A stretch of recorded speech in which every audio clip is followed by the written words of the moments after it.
happy vibes, my friends. Welcome back to my podcast, Vibes by Alicia, where I believe in spreading killer vibes that light you up and give you that kick in the ass to craft the life you wish to live.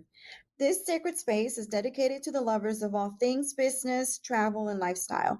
Hey, it's about time you get the scoop on the latest vibes. So let's get to it. So, y'all, this week is a little bit different because I'm going to be talking from the heart this time. Typically I have a guest and we have notes and we prepare and all of that. But I invited a guest here today because someone that just kind of gets stuff out of me somehow. She comes in and she just starts talking. I'm like, and I want to know more. And so, Angelica, Hi. welcome to the podcast. Hi. Thank you for being here. Yeah, definitely. Thank you for inviting me. This is amazing. I'm excited. And you're also a podcaster, so tell them about your podcast, a little bit about that. Yeah, so I'm a creator, a host and a creator of two podcasts. So I have one with my husband called Quantum Words, and then I have my own called If Not You Then Who. I've been in this space. I've been in this space as a blogger for the last 10 years. And then we recently started, actually, we were talking about an old podcast that we had. So we actually started podcasting 6 years ago. Wow. But then me and my husband started a podcast when the pandemic hit. And then I started my own about 3-4 months ago. Yeah. So that's where I'm at. Amazing. Yeah. Well, congrats to that. Yeah. Yeah, congrats to longevity. It's not easy to keep it going for so long. No, well, on and off, man. Sometimes you have to. But now on your own. Yeah. Yeah. I'm excited to be able to do something on my own and do.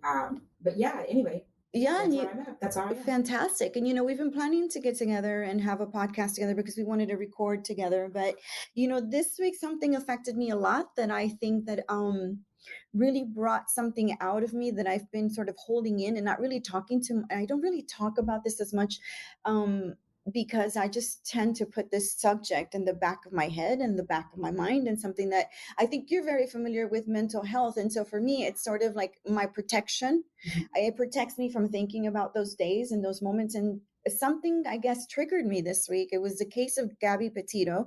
I think you've been following that as well, right? I think you've heard about that. And it's the case of this young 22-year-old girl who was off doing the van life, hashtag the van life, and she was blogging and she was doing a blog, video blog with her boyfriend, her fiance now, because they got engaged over the summer. And so they took off from Florida or New York, one of the two, because I think they both live in both places, or she's from New York, his family's in Florida. I think they're originally, they met in New York, and then he started living in Florida, and she followed him there. They got engaged there. They bought a van. High school sweethearts. I think they started dating after high school. Oh, after high school. After high school. Okay. But they knew each other in high school. They did. Okay. Mm-hmm.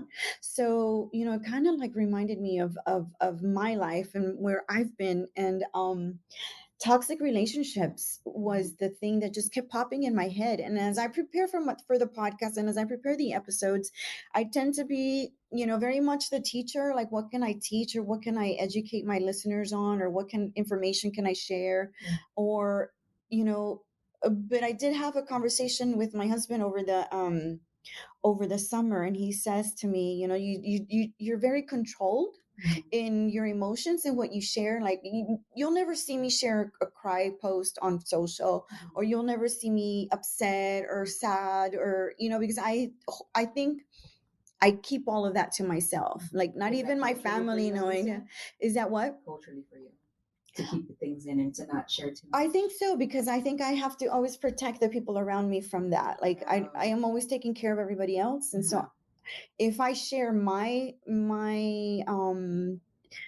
sadness or my emotions, I feel like I'm dragging them down even more, like other people that need me to be strong.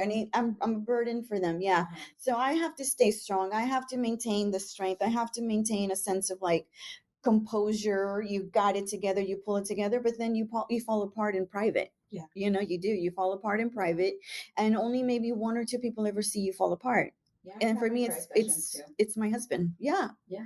And he does. He will, and he will try to comfort me, but he knows that I have to go through this. Mm-hmm. Like, he won't tell me like, get over it or nothing like that, because he knows that for me, it has to be I have to go through this. Yeah. If it takes me an hour, 2 hours to cry it out, do my pity party, do whatever I feel like I need to go through. But the story of Gabby really kind of set me to that time when I was maybe 16, 17, 18. Gosh, I was 16, 17, 18, 19, 20, 21. It was 6 years of a relationship, of high school relationship, where it was a very toxic relationship, and it was a lot of mental and emotional abuse. And it started quite innocent and sweet. I mean, this person was obsessed with me since we were in middle school. But that's the way they always are, don't they? I think Sweet so. and cute. Yeah, and it was exactly that. First love. Little letters, when we were in 7th grade. And I was actually really into his best friend, and that was the person I was really like interested in, because I had like been obsessed with that other person since I was in 2nd grade in Sherman Elementary. Anyways, that kid was just a hot mess. I'm so glad that I just didn't even like, because I would have been a mess. I would have been a disaster if I would have hooked up with that person. But this guy would send me notes. He would write letters with like New Kids on the Blocks lyrics, the lyrics to the songs. Please don't go, girl. That song. Yes. You had 1987, 1988 is the years. You had to have had a tape, right? You had to have. Yes, you had to have a tape. Over and over and over to get the lyrics right. Yeah. So that, like a song like that written out by somebody, there was no Google, there was none of that. No, he would write out the whole song for me. You would have to listen to the song over and over and over to get it right. And sometimes I know sometimes in the billfold they would have like the lyrics. But here's the funniest part to this is that I didn't know who New Kids on the Block were. Oh, you did? I know my parents didn't. It was only Spanish music. It was ranchero, norteño music in my house. I'd never listened to English music in my life. I mean, we would watch Spanish TV all day in my house. Maybe the Brady Bunch was the one thing we maybe watched. A little bit of Brady Bunch, a little, I don't know, that kind of thing. But it was just like, I didn't know who New Kids on the Block were. And so he would write all these like these lyrics. It was the funniest thing in the world. But I thought, okay, well, it was sweet, it was cute, but nothing. 7th grade went through. He invited me to the 8th grade prom. I didn't go. I didn't go. No. Well, I did go with him, and but I took 3 of my friends with me because I just didn't want to be like his date. Because I wasn't really interested in him. He kept pursuing and pushing, huh? It was 8th grade also. 8th grade prom, yeah. And so kept wanting to like, go out with me and like ask me out. And my parents were okay. They were not like the type that like, no, you can't, no puedes tener novio like that. They were not like that. They were super like, like nice and sweet and just really, and I had a really good family structure. I didn't come from a dysfunctional family at all. My parents were super close, very loving family. We were poor, but we were loved. We were taken care of. You didn't sense that we didn't have much. We just were a happy family. But 9th grade goes by. Finally, 10th grade keeps pursuing from 7th, 8th, 9th, 10th grade. Finally, I think I just gave up, and I was like, okay, whatever, let's just go out. Really quick question. Yeah. Did he have any girlfriends before you? He did, but it was very like they were very no, kind of like not really. It was like friends. Still pursued you between them all the time. He was with them. Okay. Yeah, good question. Red flags. But just insistent, super insistent with the relationship. And so kept going, obsessed, very much so. And the obsession went even beyond my college and in my life, even when I was already married to another person. Yeah, the obsession. So that's kind of why I'm so triggered by this, because there's an emotional abuse that's happening, but I'm not aware that it's happening at the time. But the more I listen to how Gabby's her cries, when she's crying to the cops and what's going on with that, like that would have been me. Where she can't explain. She can't explain what's going on, and he's gaslighting her the whole time. Like, it's your fault that I'm acting this way. It's your fault, that I'm upset or that I'm angry. Instead of like taking a step back and thinking, well, what did I do to cause you to get upset? I didn't do anything. I just maybe didn't say something correctly or whatever. But, for years, this kind of abuse continued in the relationship. And you would think that because he pursued me for so long that he would have been like, nicer, more sweet, or, continuing like that. But he was, in a lot of ways, very sweet. He was very fun. Everybody loved him. I mean, I would introduce him to my friends, and everybody wanted to know where he was. Like, where is he? Why isn't he here? Like, he's so much fun. He's like the life of the party, and everybody just has it's a charismatic personality. I cut you off by accident. So No, he was go ahead. pursuing you in ninth grade, and then 10th grade rolled around. How did you say yes? How were you like, oh, okay. Well, he just asked me out to like a dance, a high school dance, one of those that we used to have dances like every month at the school. Mm-hmm. And I said yes. And then from there on, it was the next dance. We would go together. And he was such a great dancer that I just loved hanging out and dancing with him. I had so much fun. So it was really, there was like a play on me and my, my sense of like, I want to socialize. Mm-hmm. I want to go out. I want to have fun. I want to go here and go there. So he would plan all of these really fun activities for me. Mm-hmm. Did he have friends? Yeah, tons of friends. Okay. Great family. All of that was really, I mean, the dad is another story, but the mother was the sweetest person, an angel, the most adorable, beautiful person in the world. He asked you out to dance, and then y'all started hanging out, going out, doing things together, going to the movies, mutual friends. Everybody liked him and things like that. So but I think it started when I went to college, and he didn't go to school. Mm-hmm. He said he was going to go and he wasn't going to, but then I started getting visits from him at my school, at my university. And sometimes I would find out that he was there at the university without me knowing. He would just kind of like, hide in the back and just keep an eye on me. Like watch you from a distance? Watch me from a distance. Because, later on in conversations, it would come out that, hey, who was that person you were talking to today? And like that, guy or whatever. Mm-hmm. Like, who? And I started to realize and putting things together that he was keeping an eye on me and he was watching me from afar. Mm-hmm. Because he didn't have anything else to do. He wasn't going to school. He wasn't like working or like, his work was like, he would work 1 month here, 1 month there. I mean, unstable, inconsistent. And here I am, trying to have a college education. First of all, I'm in college through scholarship because I couldn't afford to go to college. So I had to be super focused on college. I had to be super focused on my school. And he kept bringing up things and like appearing out of nowhere. I'm sitting down at, in a outdoor area, and he would just appear. And so I'm like, what are you doing here? Well, I'm just came to see you. I'm like, it was very strange because he just came to keep an eye on me. It wasn't just to see me. It was like, oh, I can't come and visit you. You're my girlfriend. Like, I can't even say hi. When did you know it was a problem? I'm like, no, you're being obsessive right now. Yeah. So it continued for years, actually, that way. And little by little, it escalated from that. Mm-hmm. And then the emotional abuse became an additional component to just like keeping an eye on me. It was more like, well, why are you talking to that person? Well, why are you, going out with your friends? I thought you and I were going to spend time together. You're in school all the time. I don't see you anymore. Controlling my time. I don't see you anymore. You're in school all the time. But he would say school, you're in college all the time in a very derogatory way. Like you're spending your time there when you could be with me. Here I am trying to get myself, first of all, out of this neighborhood because this neighborhood was it was suffocating me. I needed to get out. I needed to do something. And also to pull my parents out of the neighborhood because we were living in a really tiny house. There were 6 or 7 of us. For me, there was like a goal. There was like an end goal that I needed to get an education, that I can make money so that I can move us out. And for him, it was like, there you are spending time there again. Like now you're doing that. And the worst part was when I was out and about with friends, some of the people that I was out with would call him and say, hey, Ali's over here. She's over here with a bunch of these friends. You need to come over here and check this out. And so then some of the people that I thought were trustworthy were telling him where I was, and were telling him, she's here, she's having fun, she's dancing with other people, and you're not here. So he would show up.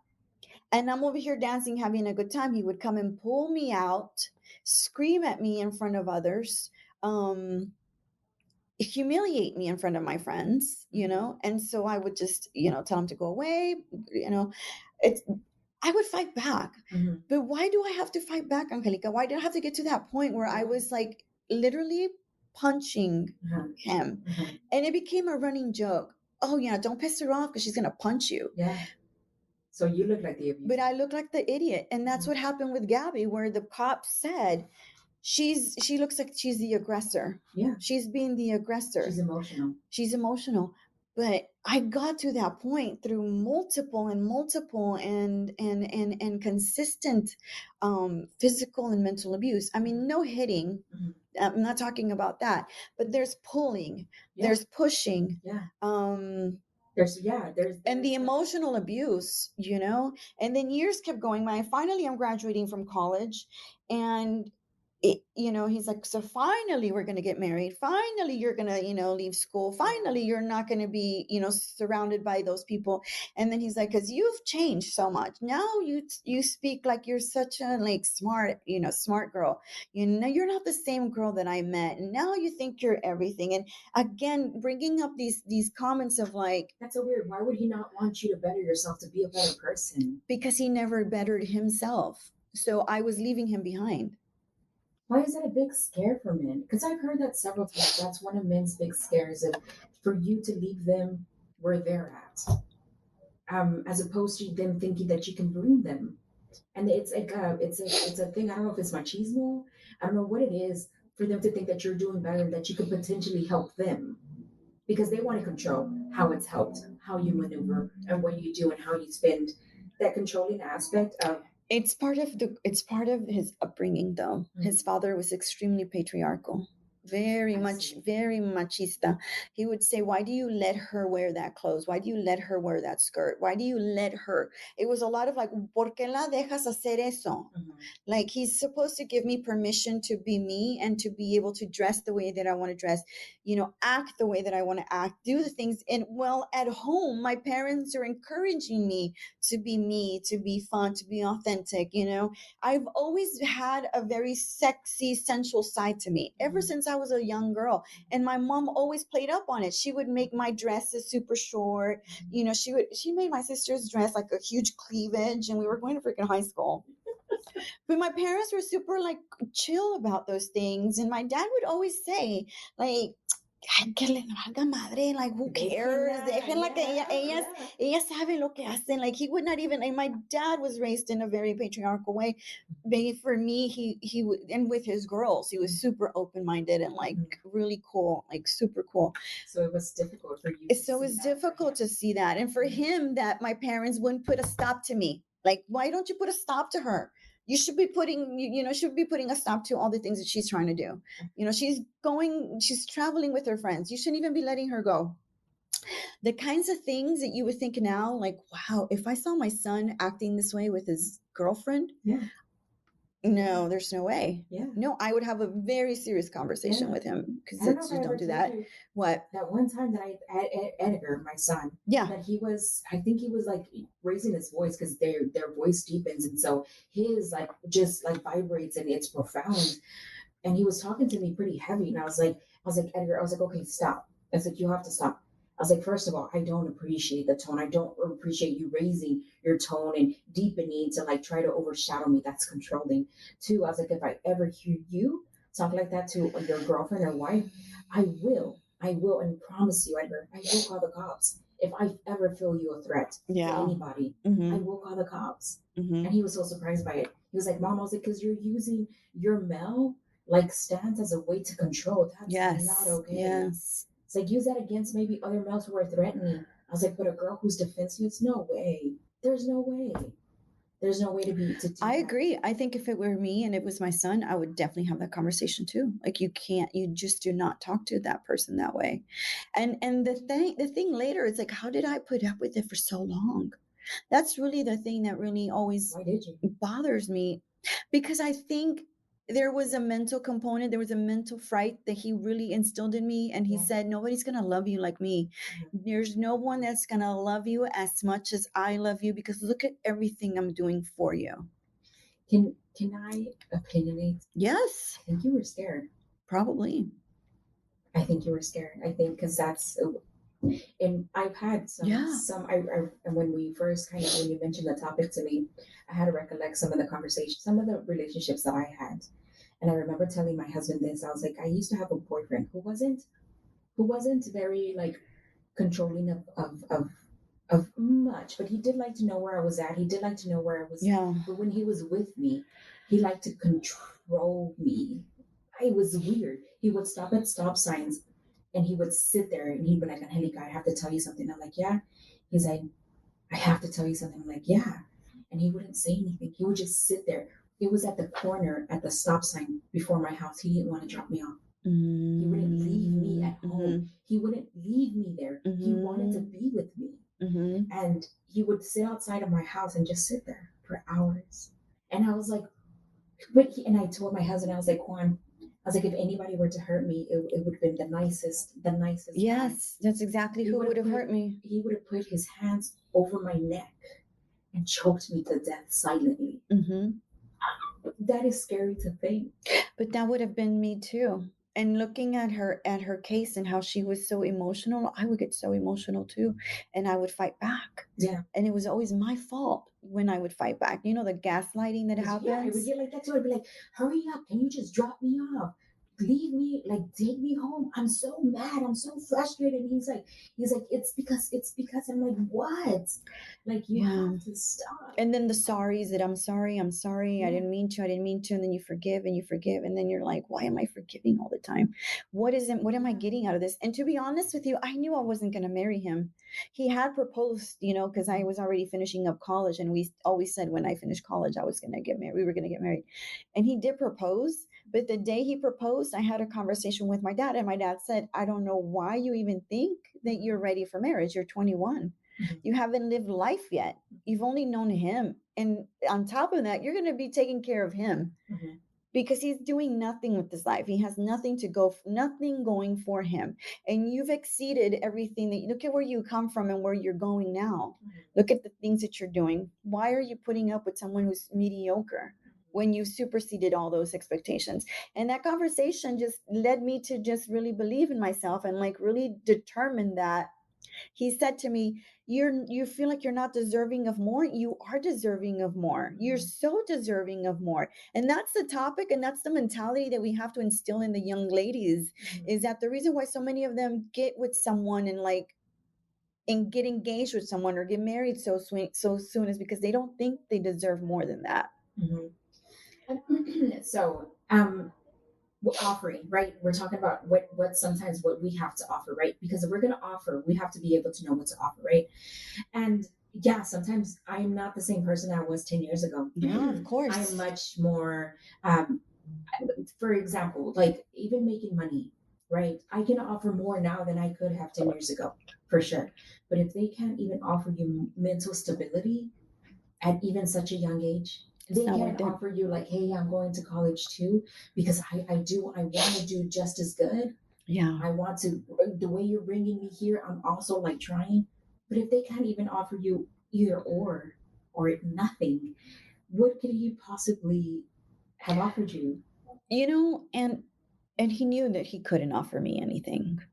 But he felt like because we had been together for so long that it was his right, and he put up with me for so long through college, that it was his right for us to be married, because he never like left me when we were going through all these things. So he thought you were going to reward him. Exactly. It was like a reward, or he should have been rewarded. And so when I broke off that whole thing that night after having that conversation with my father and saying, you're settling for regular, and you're headed in an explosive way. He would say that to me. You're not giving yourself that ability to see what's better out there for you. You're not giving yourself that opportunity. And so that night I broke it all off and I said, we're done. We're not, seeing each other. We're not going to be together anymore. It's over. I'm done. I go get your money back from the ring, because we have put some ring on, layaway or whatever, because we couldn't even afford that. I mean, it was just like so ridiculous the way we did things back then. And angry and coming to my house almost every single day, screaming outside and like, I want to see you. I need to talk to you. We can't do this. You can't do this to me. And my dad would walk out there and say, leave her alone. She's not talking to you anymore. She's, déjala. You need to go home. You need to go home. If your dad wasn't there? I don't know. I think I would have probably I don't know. The what ifs. What would have happened had you not been there or caught you on the day that your dad wasn't there? I don't even think about that because I don't want to. I don't even want to think that what could have happened. No, it's okay, but it's a good conversation and a good question because I really don't know what I would have done. Because if you're thinking of people like Gabby, right there, was she was living at his parents' house. She was. She didn't have family. I mean, she had like a phone call away. It's so different to have people you trust there. Literally there. Yeah. In your immediate vicinity. Yeah. Which meant a lot to me. But Angelica, the coming over was so consistent and it lasted for so many weeks that I was so desperate for us to move out of that house. It was that bad because unless he didn't know where I was anymore, where I was living anymore, he would finally leave me alone and never bother me again. So for the next few weeks, I was finally student teaching. I was finally getting a job as a teacher. And my sister and I would get in our car and we would drive far. We would drive to Spring Branch because that's where my dad used to work and look for houses that were on sale. Mm-hmm. And finally, we come to this one house and it's big, it's beautiful, it's perfect, but I'm not ready to buy it yet. We were just looking. Mm-hmm. And the lady who lived there, her name was Robin. Mm-hmm. She said, I really like you. I really like what you girls are doing. I'm going to hold on to this house until you're ready because I told her my story, basically. I told her, this is what I need. I need to get out. I need a bigger house. We're living in a tiny little duplex and there's 7 of us because we had even my cousin living with us. There was 4 kids, my cousin and my parents. You know, people they always come over and they... That's what sometimes Hispanic families do. We do. We live like that. And so she was, of course, pobrecita, the cutest, most lovable white lady. But she's like, how many are there? I'm like, there's 7 of us. She goes, I've got 2 kids and I've got 4 bedrooms upstairs and we don't even use 2 of them. So I told her, can you believe I would have my own bedroom? I had my own bedroom, my sister and my, and so everybody would have their own bedroom. She couldn't believe it, but she loved us and she loved our family because then I brought my mom. Then I brought my dad to meet Robin. And so Robin was like, I'm going to hold on to this house until you graduate from college. What I'm going to let you do is I'm going to let you pay like a rent on it so you can move and get out, and I'm going to let you apply that rent towards the purchase of the house. And she didn't have to do any of that. She was just coming out of the goodness of her heart. And she saw my desperation because I think I was so desperate to get out of that neighborhood and get away from that person that I think she knew if I don't do it now for her, who knows what's going to happen to her. You had to physically move yourself. Physically move so that we could get away from all of that. So you end up graduating. And then what happens? We get the house. I mean, we moved into the house literally over the summer, September. We moved in. We found it like in maybe May or June. We found that house. We had the conversation. So you graduate May, June. You graduate. Yeah, I graduated in December because I had another semester to go. But during that time, we were all working. We were all pitching in to pay for that rent. It was not just me. It was my sister was working. She was paying some. My dad was paying some. All of us were kind of pitching in just to make it out. Yeah. And then from there, once I got my job, because I secured a job right away, boom, it was over. It was done. And I felt like I could finally breathe. But it took like maybe a year to finally get out of that crazy situation. For 2 years when you were with him, he was still pursued me for the longest time, even after I had already found my husband and gotten married. Still looked for me. How did he look for you? How do you know? Well, he was looking for me through Facebook, sending messages through Facebook. Sending you messages? Sometimes, or it was like a friend of a friend, or somebody through not through Facebook. It was more like through friends that knew me, and they would say, oh, well, this is happening in her life, and that would get out of Facebook because somebody would see something about me and then share it with him, or I don't know. To me, it was just like he was keeping an eye on me like that. And then eventually he found where my husband worked, and he went over to his work and pretended just to kind of get to gossip. See who your husband was? Yeah. He already knew him. He already knew who he was. Your husband knew who he was? They both knew each other. Because I was a dancer and I had invited my husband to like one of my dance performances, and he was there because obviously he's going to be there because he knew everybody from the dance group. Everybody loved him. Everybody invited him everywhere. And he met up with him and saw him, and he just came up to him. He's like, oh, you're Alicia's new boyfriend? Like that? Like, he was like, yeah. Well, I'm going to give you some advice. You need to be careful with her. She's a cold-hearted bitch. Really? Yeah. He was that nasty and horrible. And my husband was like, well, that's what I like about her. And after that, never, ever, ever. And my husband tells me that later, and I'm like, yeah.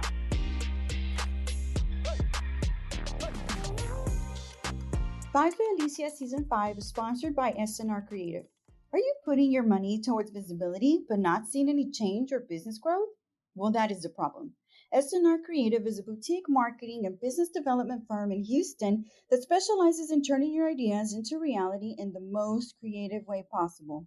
From social media management to website development, graphic design to event management, this full service creative team does it all. The world can't go on without your services, so let's make sure everybody knows your name. You're either fascinating or forgotten. What will you choose? Get ahead and above the competition by contacting SNR Creative with the link in my bio. Mention Vibes by Alicia and receive a free business consultation. Vibes by Alicia Season 5 is sponsored by She Space. Hey, you. Yes, you. Badass, hardworking boss. If you're tired of cliche spaces, of the regular and unimpressive, you want to add a little bit of spice to the shared co working experience, I have just the place. She Space is the hub for bold women. It's the queen's throne away from home. I firmly believe in the proximity principle, which refers to the intention of surrounding yourself with the people who embody your ambitions to achieve them. Find that proximity and experience the dream job life here at She Space. With membership, you'll have access to a multitude of amenities, a robust calendar of events, and overall a group of like minded women. So, what are you waiting for? Come and see us at She Space. Vibes by Alicia Season 5 is sponsored by Finest Blood. Finest Blood provides patients and partners and clinics with service at its finest. Avoid mixed diagnoses in unprecedented times and commit to laboratory services in the finest way. Whether you are participating in mobile or in lab services, we will provide you with the finest care and make sure your satisfaction is met. No more waiting long hours in clinics. No more waiting long hours for results. No more leaving the comfort of your own home, if that's what you choose. At Finest Blood, our system is designed to alleviate the challenges of accessibility and timeliness of lab work while providing exceptional customer care. We provide you with the best care in anything that we do. Come and see us or follow us at finestbloodllc.com.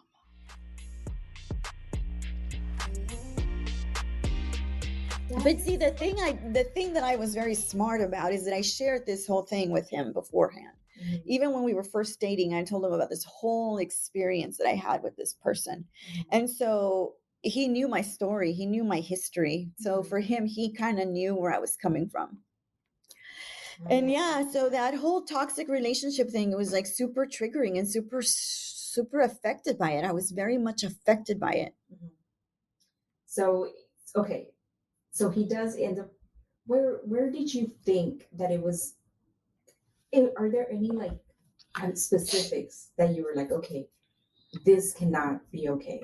Like he's at your house, he's showing up, he's trying to call you. How did you think? Yeah, he would have harmed me. That you like if you realize it, like later on, because I realized this years later. I'm like, he would have choked me. I didn't know this at the time. I didn't think about this until years later. Now, right? We're older, we're wiser. Now we get it, we understand. Looking back, do you feel like there was a moment you would be like, yeah, he would have hurt me? He would have. There were moments where we would get in our cars and he wouldn't let me go, and he would like park his car in front of mine so that I wouldn't move. Uh-huh. And I think if he would have had the chance, he would have probably pulled me into his car and taken me to his house and just like locked me up in a bedroom or something like that. Mm-hmm. But I had a good support system that was around me, so he knew better than to do that, because there would be people coming to his house, following him and like give her back to us. Like, you don't deserve her. You're acting like a maniac, major asshole. It goes back to the people who are around you. It goes back to the people who you trust. He knew he couldn't disappear you. He knew there would be people looking for you immediately. So there was no way, right? So he just has to control what you're doing now. Now, at that moment, yeah. So it does take you back to, we hear all these stories because it's unfortunate what's happened to to Gabby. But we hear the stories all the time. There's so many of them. And in our community, there's so many Latinas that face that too. That they don't want to talk. That they don't want to talk, number one. And number two, they disappear. Nobody ever finds out or nobody knows because they're considered runaways. And that's not always the fact. A lot of times they're being like, taken or somebody's killing them. But nobody puts effort into them. And even the people who can put effort into them, they're dismissed. Yeah. So even then, I think they're dismissed. Like the whole Vanessa Guillen thing. Her family, her mom was dismissed so many times. Even when she would go to the military base and ask about her daughter, she was dismissed so many times. So, in part, you think, would they have looked for me? Would they have pursued this person if he would have done something to me? I don't know. Maybe not. Again, Vanessa was all the way over there by herself. By herself. I know, no family. No one to protect her. No one to stand up for her. And you understand how it is. Sometimes it takes a while to get comfortable with people and trust them.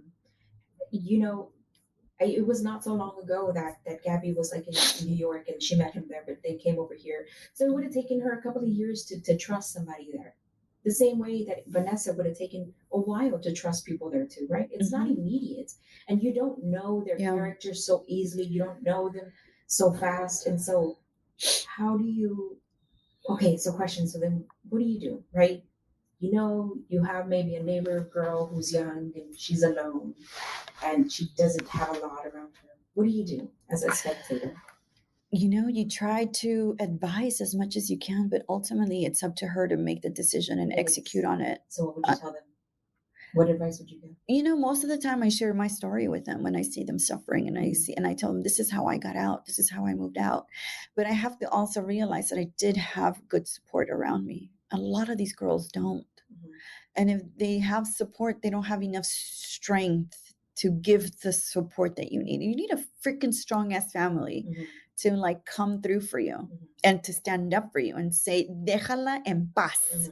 Con esas ganas en los ojos y con una rabia, like, because they can see me and I'm scared. I'm like, oh, I can't deal with this anymore. And you're crying. And somebody just comes over and somebody, it could be your dad, it could be your mom, it could be your sister, it could be a brother, and just stands up for you. That makes a big difference. I don't know if these girls have that. I think I would be the one that would say, well, if you don't have anybody standing up for you, I'm going to be the one that comes and stands up for you. I will confront this motherfucker and tell him to leave you alone. I will do that for you. Do you want me to do that for you? Most of the time it's no. She in this whole thing that was happening, Gabby was defending him the whole time. She kept saying, it's my fault. I have OCD. I have anxiety. I provoked him. I'm sorry. He was acting this way because I made him react to the things that I was going through. I provoked him. I messed with him. Me. And this motherfucker the whole time is just accepting it, right? He's just like, yeah, she provoked. She's so emotional, right? He kept saying that. And I gave her a breather. I told her to stay out and I locked her out the car and to give her a breather. What was it? I gave her an out. I told her, go take a break. Or no, you need to calm down or I'm going to leave you here. Yes. I would have reacted the way she would have too. I would have started throwing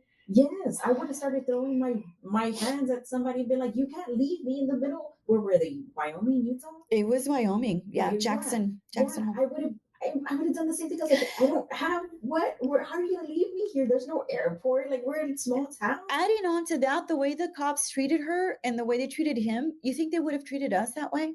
If we would have been having a little conversation like that on the side of the road, there's no way they would have treated us like that. So here's the thing. No, they would have never treated us like that. I remember they were super sweet to her. They were. They're like, can you go in the car and just calm down a little bit? Down. Yeah, just sit down. Like you need to sit down. And then I was watching some of the rest of it where they were trying to get him. They were telling him like, oh yeah, I'm from California too, and sometimes this happens. Yes. And I'm like, they were relating their stories to themselves. To him. It was right. The distressed little girl. She needs to go take a break.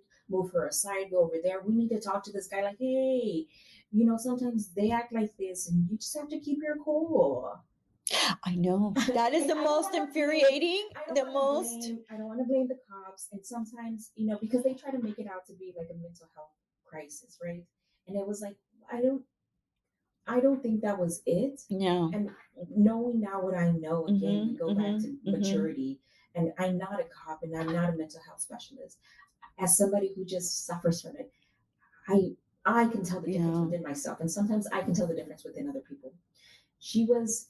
It was not a mental health thing for her. For her, she was distraught. She obviously needed a little more help. I think about it. Had they just like been like, hey, you know what? You swerved off the road. You were going 50 miles an hour. I need to give you a ticket, sir, because you were going over the speed limit. Yes. And as a matter of fact, y'all, why don't y'all follow us to the police station? If this is really is a mental health awareness thing, or maybe we need to call somebody else. Maybe we should bring in a female cop and just assess.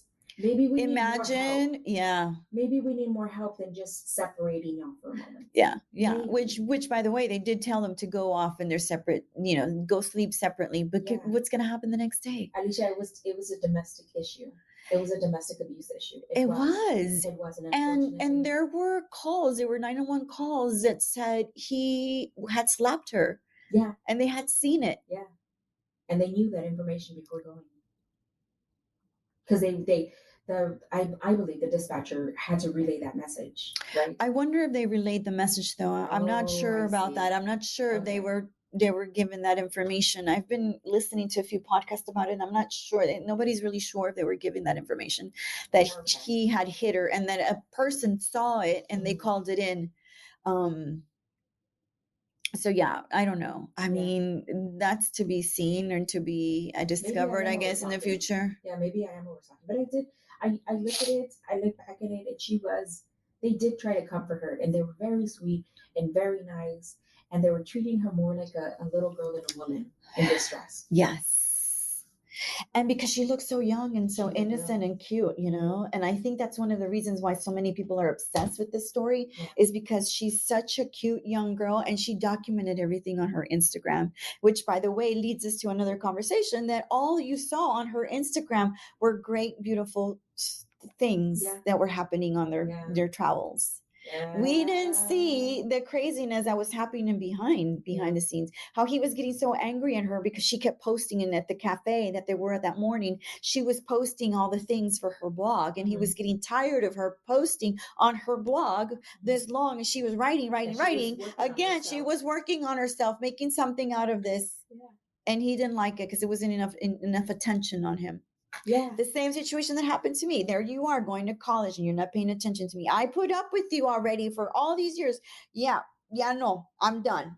You're going to have to just, figure that out on your own, because I'm done, supporting you through this silly college thing. Mm-hmm. When in my mind, I'm thinking, gosh, what would it take for somebody to support? Mm-hmm. There's men out there that do support their women. There are men out there that are grateful that, you're doing something and achieving things that they're not. Again, to the conversation we had earlier, why are they not seeing that it's a plus for their partnership? Yeah, that they can do you. That it's not always the man helping the woman. Sometimes the woman can help the man. Yes. and so absolutely. It happens to be sometimes we're probably emotionally better than some men. And so we definitely can help, be like, hey, maybe I can help you. I don't know, get the either the courage or the want or the need to help better yourself along with myself, and get to the places where we need to get so we can have a family together. But I don't know. How do we recognize the men from the other men? How can we recognize when they're not good for you? Well, or it's like I think we have to again look at what are the red flags. Mm-hmm. Looking at how he treats you when no one's around. and they're not putting on a facade or putting on like a show for others, because that's one thing he used to do. Oh, really? How? Put on a show. He would just be funny and fun and like make everybody laugh and joke, But then when we're together, it was serious. It was nasty. It was, really? Stop doing that. I don't like it when you do that, or you need to change that. Would walk away from. Okay, exactly. It's just one on one. Say you were at a party, right, and you did something he didn't like. Would he pull you aside, or would he wait till y'all got to the car? No, we waited until we were in the car. He waited until we were in the car, and then he would tell me something. I didn't like when you did that. And then it was always like accusatory and like, what are you doing this weekend? No, I'm going. I don't want you to go out with your friends. I think you should stay home. I think we've already gone out. We've already done this. We've already done that. It was always like we've already done. Like, it's never about the independence, and it's never about you being on your own away from him. Never. Because if you're away from him, you're seeing other guys. You're dancing with other guys. You're talking to other guys. You're having a conversation with other guys. They don't want to risk you meeting other people. Right? Because then that means you might like somebody else, or they might, tell you different, or you might see, oh shit, this guy supports me and doesn't, keep me caged like a bird in a cage. Wow, interesting. And that happened for me, by the way. When I started going off to college and doing things in college, I met guys who sent me books, who encouraged my learning, who encouraged my travel. They would say, where are you going next? I was, Tucson. Oh, you need to try this place. You need to do this. It's really great. Da, da, da. And never saying, don't do that. Like, instead of doing that, they would say, you know what, before you go, you should read this book. It's a really great book on this, on Arizona, or whatever it was. And men and boys and guys in college were doing that for me. And I was like, wow, there are guys out there that were different and that also wanted me to grow and learn. Yeah. Wow. And so for me, in my head, I'm like, what the hell am I doing with this person? But you're so used to them because you've been together for so long that you're afraid of not being with them anymore. Yeah. That you're scared of what could be. What if he's right? What if he is right? And I don't meet somebody that loves me so much, right? Alicia, as you're talking, I hope your listeners are listening and triggers are going off, because they're going off for me. I'm thinking about relationships I had in the past, and just triggers are going off. Oh my God, independence. Why did they were so trying to covet my independence? Why were they so worried about me, me pursuing or trying to do better in minor things, small things, stupid things that just make sense? Like, oh, she's gonna go with her family out of state. It makes, like, of course, have a good time, have fun, take pictures, go on walks, go on hikes. Not, oh, you're gonna go. Oh, what did y'all do? Who did y'all see? Who did you talk to? Exactly. Why did you do that? Exactly. Okay. So you had that much fun? Why? You never have that much fun with me. Yeah. It doesn't look like you ever have that much fun with me.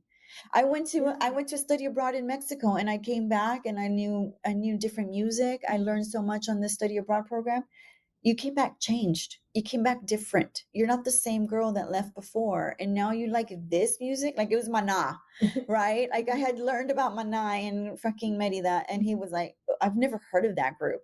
Who are they? Why do you like them? I mean, I'm like, wow, unbelievable that I put up with this dumb shit. Like, I'm so amazed at myself that I put up with it for so long. So a good boyfriend would be like, really? Do you have their music? How do they sound? What did you like about them? What song do you like best? Oh my God, well, let me listen. Isn't that interesting? Yeah, yeah. What did you like about him? Yeah, exactly. And as the years go by and I realize those things about the men in my life, so many of them were so different from that. Yeah. So I knew that there were men out there that were super supportive, caring, loving, in a way that wasn't overbearing, that was very supportive and sweet. And when I met my husband, for example, I knew that he was that kind of person because he saw those things that I thought were flaws or that I was told were crazy and ugly about me. He saw it as strength. That I was bitchy. He goes, I was enthralled by your bitchy face. I wanted to know, why is that girl always with the resting bitch face all the time? I want to know what's up with that.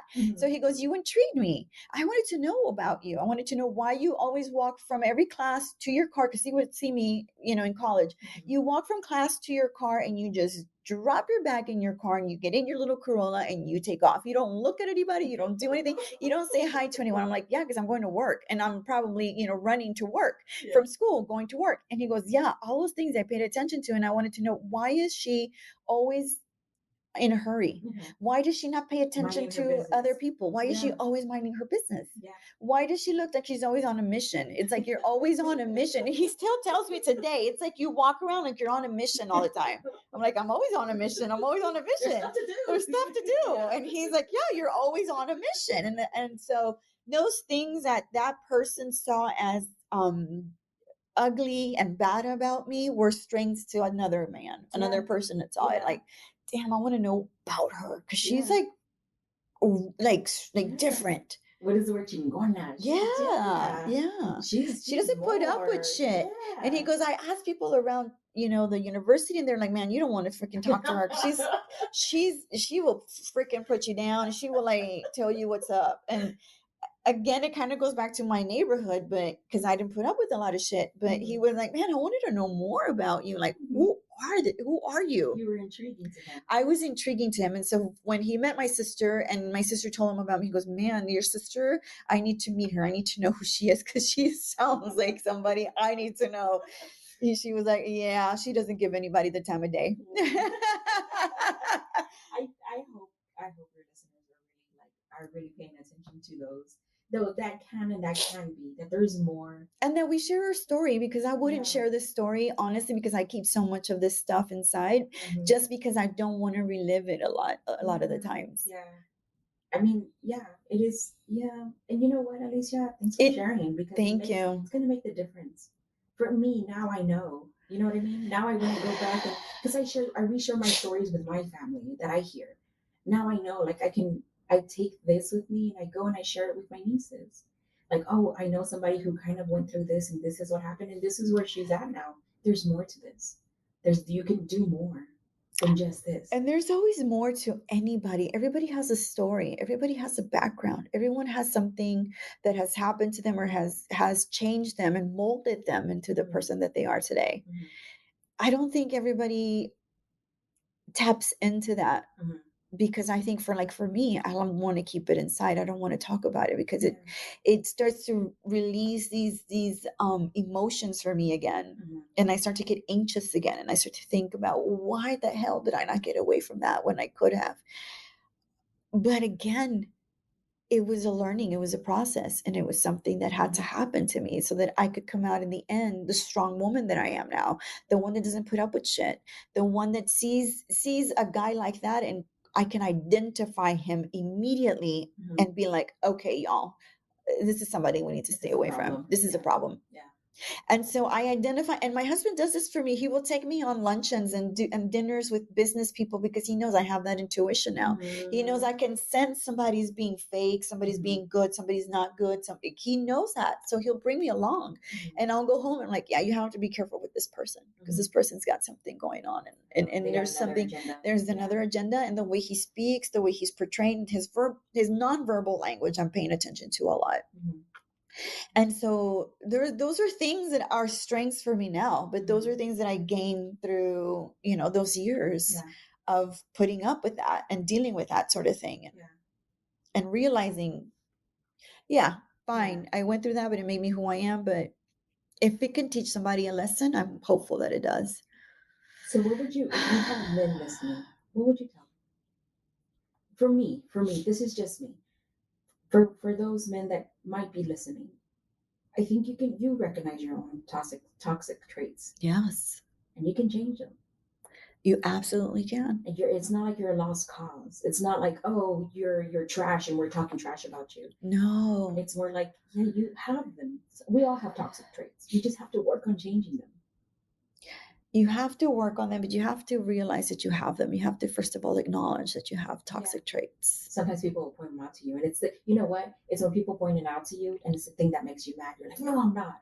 You're like, oh, because it's true. Yeah. You're like, why did it make you mad? I have toxic traits in my relationship that I have to work on all the time because I'm very jealous and very possessive, very jealous and possessive. And those are things that I'm working on and work on a lot. Yeah. and I know that it could jeopardize my relationship if I allowed these behaviors, these toxic behaviors, to fester in me and to grow in me, because I can definitely damage a really good, beautiful relationship, because I can be extremely possessive. I can be very, very jealous. Of his time, of him being with other people, of other women around him. I get extremely like, oh, I can't deal with it. I can't. It's so hard. So I work on it. And so before we go out, I talk myself through things. I really go through in my mind, oh, we love each other. We have a really beautiful, committed, loyal relationship. Just because there's other women around does not mean that he's interested in them or that they're interested in him. You know what I'm saying? I go through this dialogue in my head by myself while we're driving to wherever we're going, because I know we're going to be around other women. But in my head, I'm so in love and so obsessed with him that I know if I allow those toxic behaviors to take over me, it will ruin my relationship. It will, because I'm creating bullshit scenarios that don't exist, but because in my head, I'm thinking them. Again, like you were saying earlier, in my head, I can't control what's coming out of my head. I can just think it through, but I process it, right? You can process those things before you can do different. You can do different for yourself.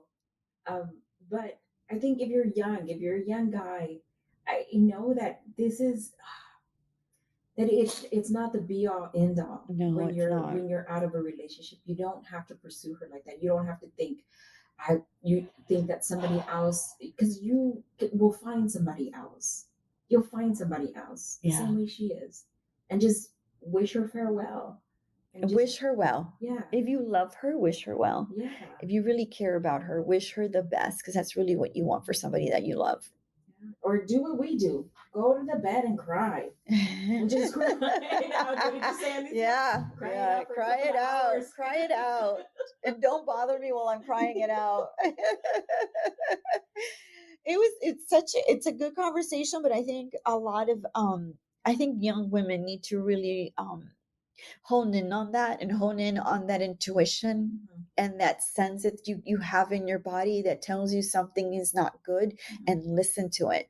So many of them, and I hear from so many of them, are so wanting a relationship, so desperate to be in a relationship, so desirous of being in a relationship. They're willing to put up with bullshit, even though their little intuition is telling them, no, no, no, no, no, this is not good. This is not good. They don't listen to it because they're so desirous of being in a relationship that then they're burned later on.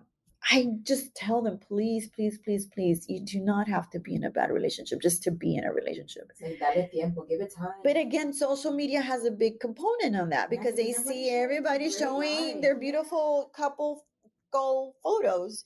And as much as I try not to do it, I do it sometimes. I'm like, damn it, I'm probably putting pressure on someone because they're thinking, I want that relationship. I want that I want what they have.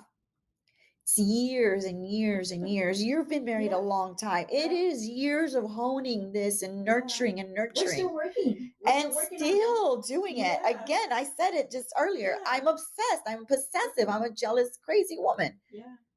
Yeah. So we were, as a matter of fact, on the way here, he was like, why don't you organize yourself? I'm like, I'm working on it. But I'm so frustrated. You know what I mean? Yeah. We still have our flaws, and we still go through the situation. But